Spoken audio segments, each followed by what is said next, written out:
Mesdames et Messieurs les membres du jury, distinguée assistance, chers contradicteurs, nous voici réunis en cette ère solennelle, une véritable ère de vérité où il s'agit de décider, d'acter si notre société veut rester digne de l'humanité et faire preuve d'honorificabilité dignitatis ou sombrer dans l'iniquité la plus terrifiante. Mesdames et Messieurs les membres du jury, chères dames et messieurs, je profite de cette opportunité pour dédier et même dédicacer ces beaux discours. Oui, ces beaux discours composés de mots lyriques que vous n'avez jamais entendus. Ainsi donc, je ne les dédie pas à la mort, mais à la vie sacrée, intouchable, irremplaçable. Mesdames et messieurs, il y a une divinité horrible, tragique, exécrable et païenne. Cette divinité s'appelait Moloch chez les Hébreux et Tétatès chez les Celtes. Elle s'appelle à présent la peine de mort. La peine de mort est souvent présentée comme une arme sacrée, un châtiment sacro-saintisé.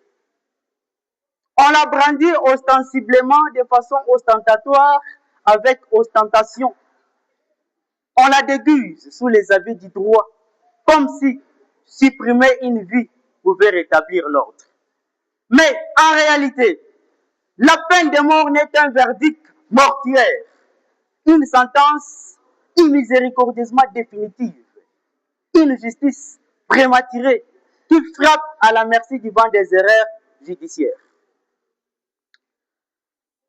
Monsieur le Président, Victor Hugo disait dans son discours du 15 septembre 1848 à l'Assemblée constituante française à Paris, la peine de mort est le signe spécial et éternel de la barbarie. Albert Camus affirmait: la peine de mort n'est pas la justice, elle est la revanche.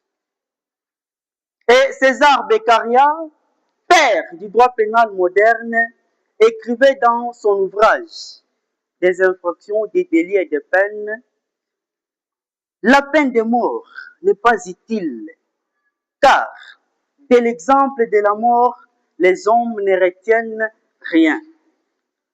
Alors, demandons-nous, que vaut une justice qui sème la mort pour prétendre protéger la vie? Monsieur le Président, pour répondre à cette question, je me dresserai avec fermeté, solidité, ténacité, pourquoi pas, robustesse, contre son exécution. Et cela, primo sur le plan éthique.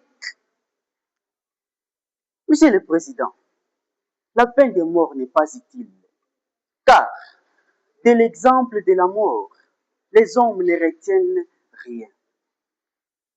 Tuer pour montrer que tuer est mal, c'est une contradiction insoutenable. Tuer un criminel, c'est attiser les braises de la violence qu'on prétend éradiquer. C'est verser de l'huile sur le feu. Et secondo, sur le plan pratique, on prétend que la peine de mort dissuade le terrorisme, le banditisme et la trahison. Mais c'est prétexté en faux argument. C'est du sophisme quand même, voyez-vous.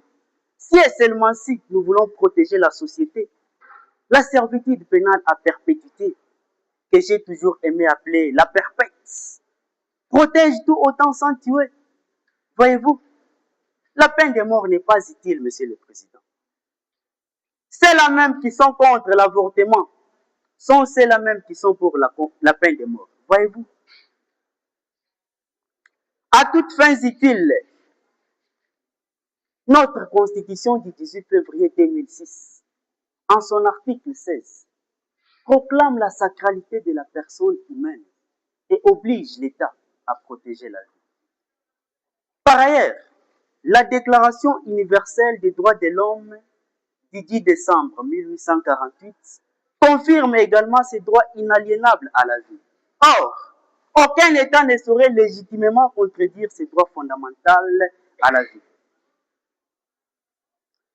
Ainsi donc, Monsieur le Président, affirmer que la peine de mort est un châtiment nécessaire, c'est condamner l'avenir, c'est condamner l'humanité.